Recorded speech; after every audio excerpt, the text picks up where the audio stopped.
వెళ్ళిపోదాం. వీళ్ళు విజయవాడ అభివృద్ధి చేసేవాడు పర్లేదు, వెళ్ళిపో. వెయిట్ చేయగలి పెట్టేసే ఎంపీ ఒకడు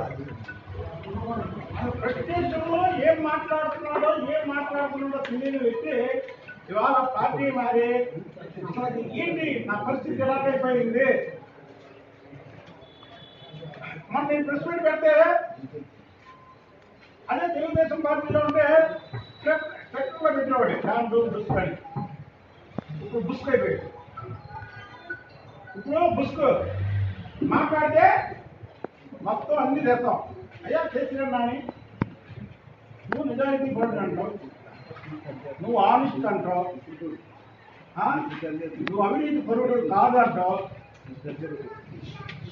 నువ్వు ఎంత అవినీతి పరుడో నేను రుజువుగా చర్చకు వస్తావా ఒకటి.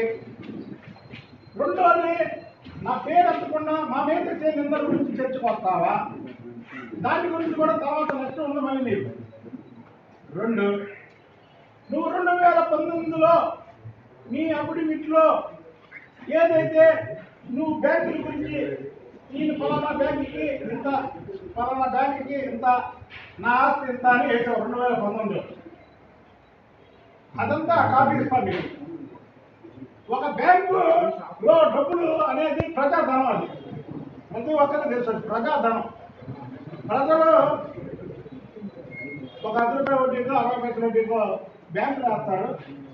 మీరు 70 పైసల వడ్డీకో 80 పైసల వడ్డీకో మీరు తీసుకుంటారు. నీవు బ్యాంకులు తీసుకున్న డబ్బు ఏ బ్యాంకులకు జమ కట్టావు? నువ్వు బ్యాంకుకి కట్టాల్సిన సొమ్ము ఎంత? ఈ ఐడియాలో ఏ బ్యాంక్కి అంతంత కట్టావు? నువ్వు నిజాయితీ పరుడు కదా, నీ దగ్గర ఆస్తులు ఉన్నాయి కదా, నీవు ఎంత స్టార్ హోటల్ ఉంది కదా, నీకు లంకంత ఇల్లు ఉంది కదా, ఎంత కేసులు కదా, విజయవాడ నడిపొట్టినా నువ్వు ఎందుకని బ్యాంకులకి డబ్బులు కట్టట్లేదు? బ్యాంకులు ఎవరొక్క సొత్తు, ప్రజల సొత్తు. నువ్వు బ్యాంకులకి ఎందుకు కట్టట్లా చెప్పు. నువ్వు నిజాయితీ పరుడిని. నేను భూ కబ్జాదారునిగా, ఎవరు భూ కబ్జాదారుడు, ఎవరు నిజాయితీ పరులే దా, నువ్వు దా నాకు చూపి. నేను 2014 నుంచి 2015 నుంచి 2021 వరకు నేను శాసనమండలి సభ్యులుగా ఉన్నా. ఏ పత్రికలోనన్నా లేకపోతే ఏ మీడియాలోనన్నా బుద్ధానికన్నా పలానా చోట భూకా చేసేయడని వచ్చిందా? ఆఖరి నీ సాక్షి పేపర్లో వచ్చిందా? నీ సైకో పేపర్లో వచ్చిందా? నువ్వు పక్క స్థలం ఆ సుబ్బారావు స్థలం ఏదో ఆక్రమించుకున్నావు వచ్చింది, నూజివేడులో పొలాలు ఆక్రమించుకున్నావు అని వచ్చింది. ఇవాళ అంటాడు చంద్రబాబుకి మళ్ళీ ఆపుకోవచ్చు చూడండి.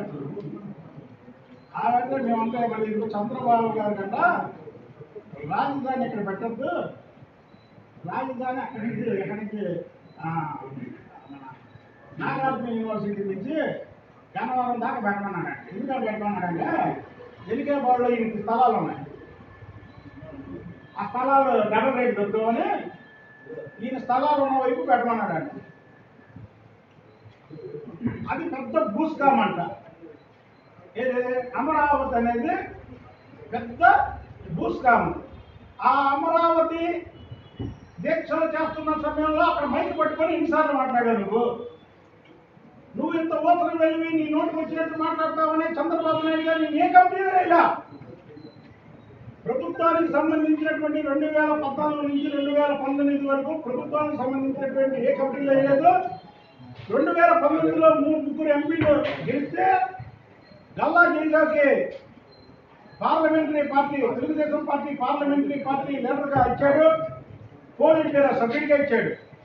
అలాగే ఎర్రనాయుడు గారి అబ్బాయి రామ్మోహన్ నాయుడు గారికి పోలీస్ బ్యూరో మెంబర్ ఇచ్చారు, జాతీయ ప్రధాన కార్యదర్శి ఇచ్చారు.